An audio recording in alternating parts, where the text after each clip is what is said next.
Hello and a warm welcome to this JSE Investor Avenue podcast.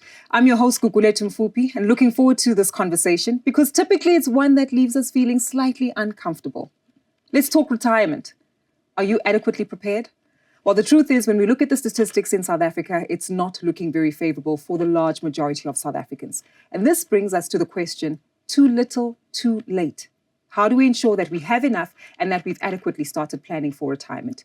Well, today we will be joined in conversation by Maya Fisher-French, consumer financial journalist, who'll give us some details and insights and just an overview as to how best we can really start to not only consider adequately planning for retirement, but putting it into action. Maya, such a pleasure to have you. Oh, it's lovely to be here and to, as we were saying, see you in person. You and I have had lots of radio discussions. 100%, plenty radio discussions, so it's lovely to actually catch up in person.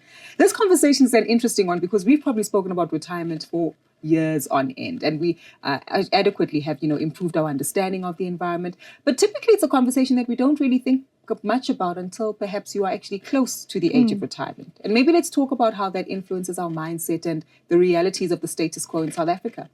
I think it's such an important point that there is this overconfidence, I think, when you're younger about your ability to retire. And in fact, I was looking at some statistics from FNB, did a whole retirement survey, and they gave me the kind of deep statistics behind it. And one of the trends I noticed was that people who are sort of in their 20s, 30s, had a much higher confidence about their ability to retire than people who were 55. I would assume that's because they think, well, I have more time, I have more money, and I know more. Yeah, I think, and what was interesting was that the same people were asked, do you have a retirement plan? And they said no. So it was just confidence. And I think one of that confidence is, oh, I'll start a business. I will, make so much money in my career. I'll worry about it later, but I will make it happen. And then, of course, life happens, because I know life happens, right? I'm not close to the 55-year-old. And the children come along and the mortgage and life. And you don't get around to putting money away for retirement. And then one day you wake up and you're thinking, I don't want to work forever. Or I'm working for a company that has a forced retirement age of 60.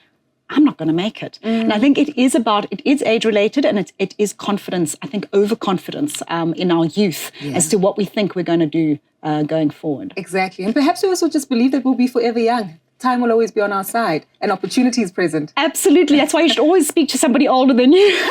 Because I do think we believe the energy will always be there. We'll always be able to make it happen. And then as you get older, some of the realities start coming in. Definitely. Let's take a look at what you've actually highlighted in terms of some of the studies that we do see in South Africa. And typically only about 7% of South Africans can retire comfortably. And even that word comfortably is an important one to look at. Talk us through this theme and this trend, because it does appear to be persistent in the South African economy for quite some years. For however many years I've been writing on retirement, around 20 or so, this is this number, right? 6%. It's not getting better at all. Yeah. And I think, again, it does come down to this, lack of understanding about how to plan for retirement. And also, I think a lot of people think, oh, I put some money away for retirement, it's enough, because they've never looked at what is enough.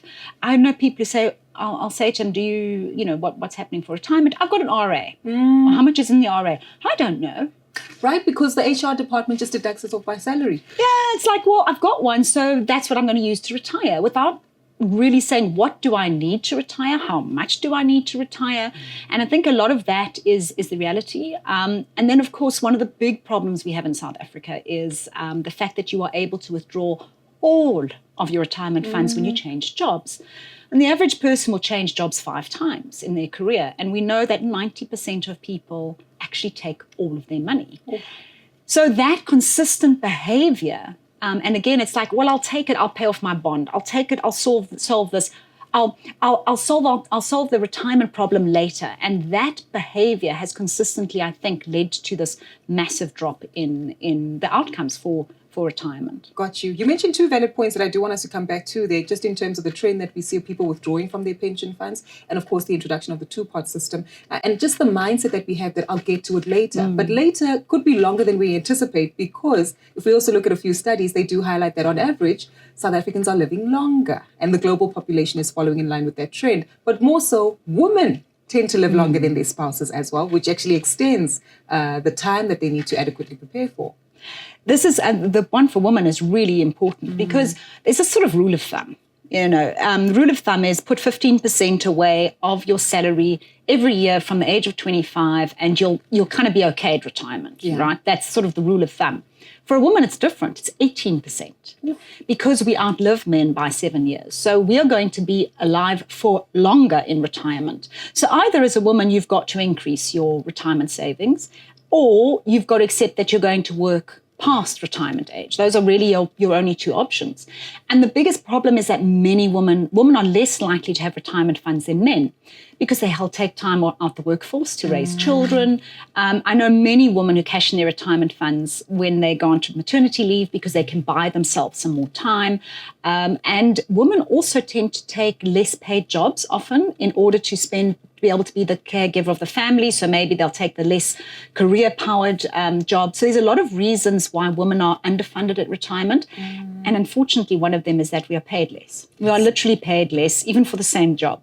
So a lot of factors go against women when it comes to retirement. And yet, out of the two genders, they're the ones who should be the most worried because they're going to live the longest in retirement.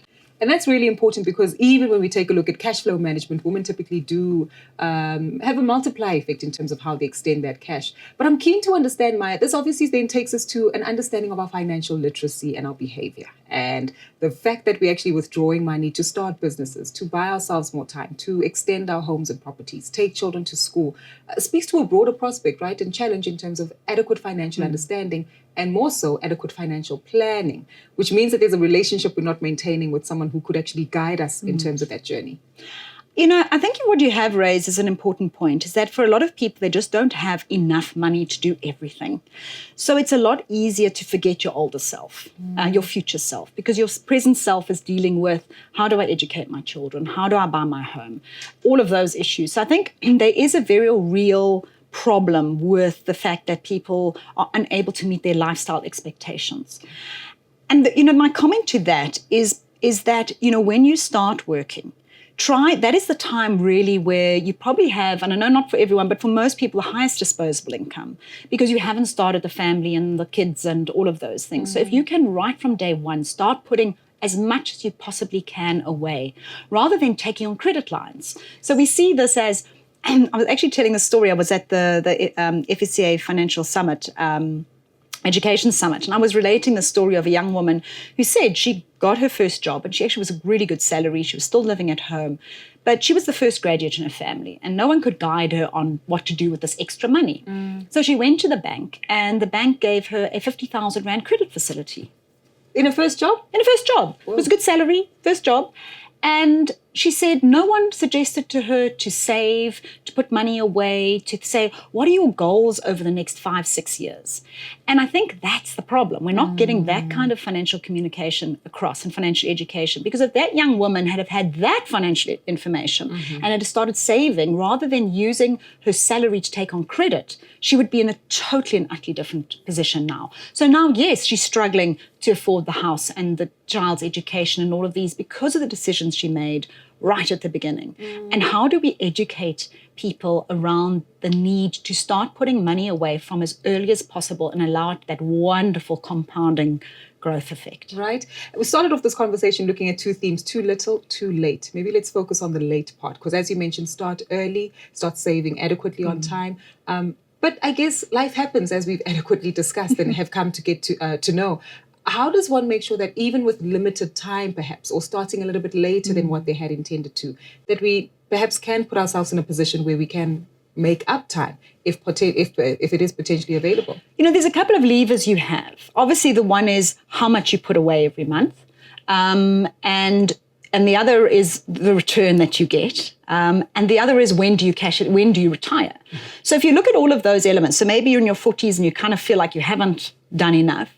The first thing you need to do is you need to look at your lifestyle, and you need to start not increasing your lifestyle as you get promotions and your salaries increase. So you've got to say, I'm going to draw a line in the sand. Any new money, any increases that I'm getting, I'm going to really now put into savings, into retirement savings. So you start that kind of mindset. It also has the benefit because, of course, when you get into retirement, how much do you need to live off is also determined by lifestyle. To a degree, right? So if you're maintaining a certain lifestyle, you're not constantly growing it, you're keeping your need in retirement a little bit lower, and you've got that extra income to start putting away. You also need to focus on debt. Please do not retire with debt, because you know that is a really, really expensive cost to you every single month. And the other one is, you may need to get realistic about when you can retire. And that can be very personal, because some people are working at employers who have a retirement age, a forced age of 60. So, what is the situation with your employer?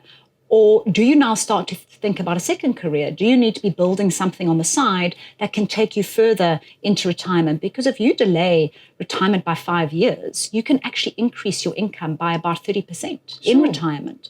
So those are the various mechanisms you need to look at. But the point is, you need to start facing this reality. You can't keep kicking that can down the road and hoping there's going to be a miracle. Entering the lotto is not actually going to be probably the best solution. Definitely not a retirement plan. Not a retirement plan. Well, if you win it, it's a retirement plan, but the chance of winning it is extremely low. Exactly. I'm glad that you underscore this, because then that takes us to the theme of too little.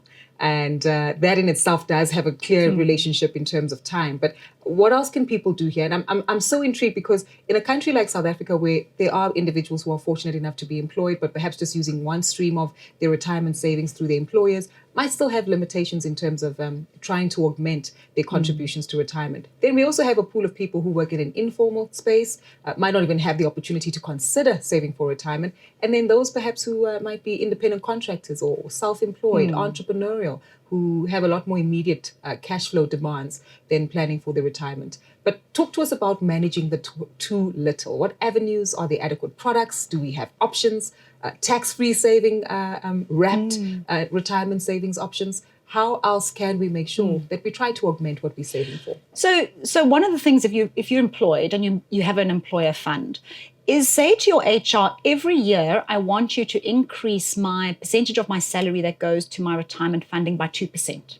Okay. So, because remember, every year you'll get an increase. Yeah. And what you're doing then is you're kind of using effectively a portion of that increase to up your retirement contributions. And if you think about it, 2%, within 5 years, you're actually, because of the compounding effect, will be even more than 10% that you've increased your contributions by. And that's a nice little incremental approach. And I would recommend anyone who is a little bit worried about the shortfall, just to go to HR now and say, every year I want you to increase my contribution percentage of salary that goes to the retirement fund. And then, of course, if you are self-employed, you may have retirement annuity like I have. And you can have the same kind of thing. You do the same thing. Every year you may have a 10% escalation on your retirement annuity, for example. And you just make sure that you're growing that continuously. And you've also got, I love the fact that you mentioned the tax-free savings accounts, because I'm a huge fan of them. Definitely. Right? Really, we all should be really as South Africans, because it's a quick and easy avenue to access tax-free savings. I tell you, there's nothing nicer than getting money out tax-free, because when you pay capital gains tax and dividend tax, and people don't realize all these taxes, it's just lovely. And I certainly use my tax-free, I work for myself, I have my RA, but I definitely have my tax-free savings account as well. And I think even if you're employed and you're with an employer, have that tax-free savings account as an additional top-up for retirement, because that means you get to retirement and suddenly you've got this other whole bucket that is totally flexible. You can take it, all of it if you want. You can turn it, you can, take it, you can even leave it as a lump sum later on in retirement. It's totally flexible, it's yours, and it's tax-free. I think like 100%, you've got to add that into your retirement bucket. Let's also talk about people who are considering saving or planning for their retirement outside of the formal structures of retirement savings and investment. What options might be available to them there? Again, the more kind of pots, not to mix up the two-pot system, but the more sort of buckets of funding that you have for retirement, the better, actually, because it gives you all sort of different types of income in retirement. And one that's very common, I see, is that people buy property. So the idea is they'll buy an investment property and have it paid off by the time they're in retirement, and then live off the income from the rental income. It's a great strategy in one way, but you do need to do your homework. I am seeing so many people facing financial destitution because of the investment property. Whoa. They don't understand the rates, the levies. What happens if I don't have a tenant for 2 months? So I think, it's great and it can be part of your retirement strategy, but please do your homework first. I am definitely seeing more fallout from those investments at the moment. Interest rates went up rapidly and a lot of people are in financial difficulty. So understand property is not risk-free. I would actually say property is more risky than your pension fund. Absolutely can be used, but understand the risk and do your homework. And that's an important point that you're underscoring here, making sure that we're using the right tools to actually save for retirement. And truly the word we should be using is investing, because you've got time on your side. You want to capitalize on the compound growth, not only on interest, but capital gains in terms of having an investment that might be linked to equities or other asset classes that are available. So I love that idea. I think it's important. We talk about saving because we kind of get the concept, but invest in your future. That's actually what you're doing. You're investing in your future. And the point of investing is, I do come across many people, sadly, who think that their retirement plan is a savings account with a bank because they're scared. They understand interest. They know they're guaranteed to get it, and they don't want to look out past that. But you're really doing yourself such a disservice. If you have to be investing in assets that are going to grow faster than inflation. And yes, you may have looked at the JSE over the last few years and felt, that hasn't really done much, but over 20, 30 years, you have to be invested in things like companies, right? I always say, if you go and you look at an MTN, you're buying data through them. You can see these are businesses that are growing, and you want to have exposure to businesses that are growing because those companies are going to give you the growth that you need so that you don't have to put quite as much away for retirement because they are going to be able to grow, and that is really investing in equities, companies. And then also, of course, there's most retirement funds now can invest overseas, offshore, so you've got huge exposure globally. And you can do this, your own company fund will be doing a lot of this, but you, in an RA, in a tax-free savings account, right now, using a tax-free savings account, I can invest in 1,300 companies globally. You know that through the MSCI index. So we have probably the best time ever in terms of opportunities to invest and to grow our money. Exactly. Speaks to gaining knowledge, speaks to having the necessary discipline, the fact that we can do it on our own, but that we do need adequate conversations with a financial planner. I want to tie it in there before we come back to the theme of two-pot once again. It's scary sometimes sitting down with a wealth manager, financial planner, financial advisor, because you really have to have a very honest conversation about where you stand in terms of your wealth or financial health. And for many, because we know that we've taken a few decisions that haven't been favorable, sometimes that can make things feel uncomfortable. But it's also a relationship that is built over trust, especially for money, that we've worked so hard to attain.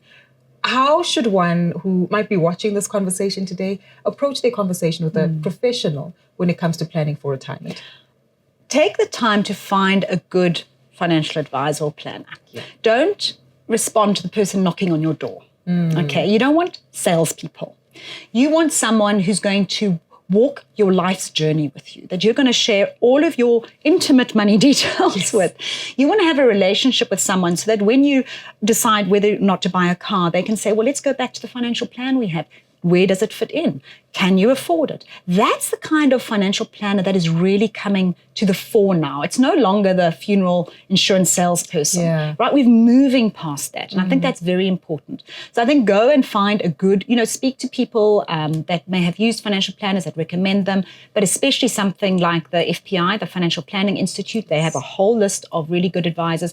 Go out and interview them. You can have a free session with them and discuss it with them and see if you connect and see if you feel that they have your interests at heart. I think those are, shop around. This is a person, I would think of it as a marriage. This is a person you're going to share your deepest financial secrets with and who's going to go on a journey with you. So spend the time doing that, but by all means go and find that person, because I can tell you that will make an enormous difference to your life. Absolutely. Definitely. And also deal with the ebbs and flows that might happen during life. As you say, life happens. It's the kids, it's the family. Perhaps you lose a loved one, the additional responsibilities. It's a health check or change that does take place. So it can get quite complex very quickly, and having the assistance of a professional can guide you through that.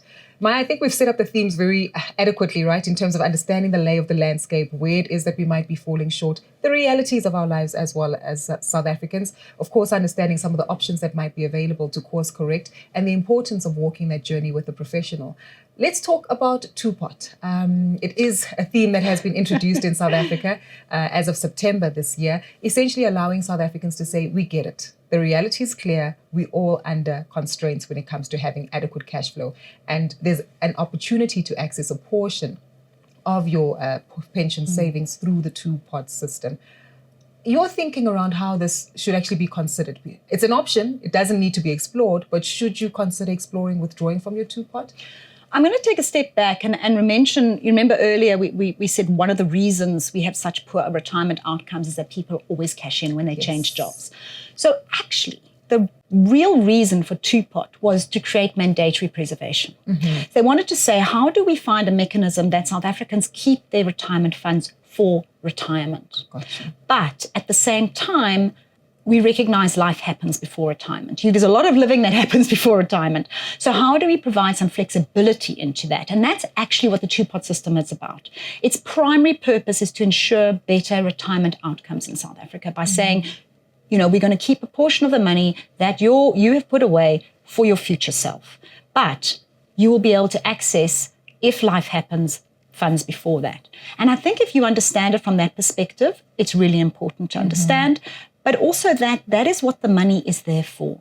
The money is there to give your future self, an income and dignity in retirement. So yes, there will be an impact if you keep drawing it, but before retirement, it will have an impact on your retirement outcomes. So think very, very carefully about why you would make that withdrawal. And what I think a lot of people have not gathered is the immense tax consequences. Yes. The tax consequences are huge. This is any withdrawal under the two-pot system, and I don't want to get too complicated in this podcast. This doesn't affect your vested pot, which is the value up to the 31st of August. But from all the contributions from the 1st of September, if you withdraw any of those, it gets added to your personal tax rate. So you could actually push your personal tax rate up, and you would land up paying more tax. So National Treasury has made this very unattractive from a tax perspective as an encouragement for you not to touch it. So for me, it really should be a last resort. It should be something that, getting retrenched or a really major life event that I would be wanting to draw down on it. And if you keep drawing it down for non-major events, when the major event happens and you really need that money, it won't be there. So I think for me, you do need to understand the reasoning for it and actually look at it differently, I think, unfortunately, I do think there's a lot of people saying, I'm going to finish my house renovations or something. Oh boy. Use it adequately and just make sure that you do run through many of those guidelines. I'm keen to shift the conversation, as you highlight as well, perhaps to those who are very close to retirement or retired already, because perhaps that's where the tacky hits the tar. And you get to realize just how much you have in your pot and how much time you perhaps might not have used adequately. Are we seeing that there are solutions that are coming about to perhaps assist them in terms of, again, finding alternative means of just augmenting that income to get by on a day-to-day? And are we seeing that a lot more retirees are actually not retired and sitting on a rocking chair overlooking a porch, but actually looking at creating a portfolio of careers for themselves in life after 60? Absolutely. And what was also, I just want to go back to that FNB survey that I was looking at. What was very interesting to me was how more affluent people work past retirement age. And that was interesting. So you would think, and one could misinterpret that data to say, they had to work past retirement age. But in many cases, they use the opportunity to start their own businesses. And they are now looking, they're saying, well, I'm going to work till I'm 70, or I've got so many skills and so much opportunity. I don't want to end at 60, right? That's crazy. Makes sense. I'm going to do something beyond that. I think where it's more challenging is often for lower income people, because they may not have the opportunities and access and skills to start that second career. And I think we could see a lot more support there, I think, to help people who've got to retirement, just to be able to use, maybe there is some money that they're getting, because remember, when you come to retirement, you do get 1/3 often paid out. How do you use that to perhaps, start a business? Even if it's as simple as buying a popcorn machine and selling popcorn at the school, and I think a lot of that sort of thing, we can see a lot of innovation there. And I tell you, people are actually a lot more financially astute when you go and you see people in the kind of businesses that they come up with when they need to. And I have to tell you, a lot of women are phenomenally entrepreneurial. Right. And so I think we do need to look at that and saying, how can we, and maybe that is also part of this financial education initiatives that we can do to support micro businesses, especially for people coming into retirement who just don't have the money to survive. Very important. I wish the conversation could go on and on and on, because there's just so much to explore and different aspects of it to analyze and unpack. But as your key takeaways, as we wrap up this conversation regarding retirement, what is it that we need to know?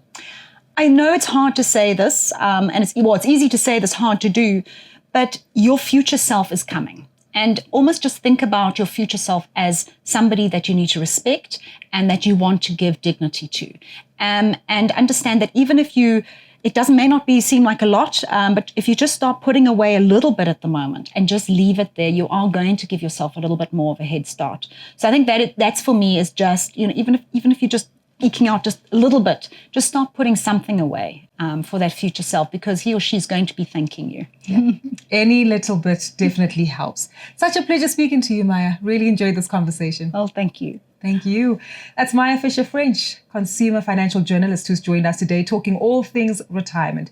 As we've heard, the fundamentals do need to be in place to make sure that not only do you have enough at the time of retirement, but that you adequately use your time as well. So any little bit that you're able to put away in the right investment products will definitely serve you well. It's not a journey that you have to walk alone, so definitely seek the assistance and guidance of a professional who will be able to create a bespoke plan and offering that will meet your personal financial needs. We hope that you've enjoyed this conversation. We look forward to your feedback, so do be sure to share your comments, your suggestions, and your thoughts, and maybe even future questions on our social media platforms. Join us again for our next conversation.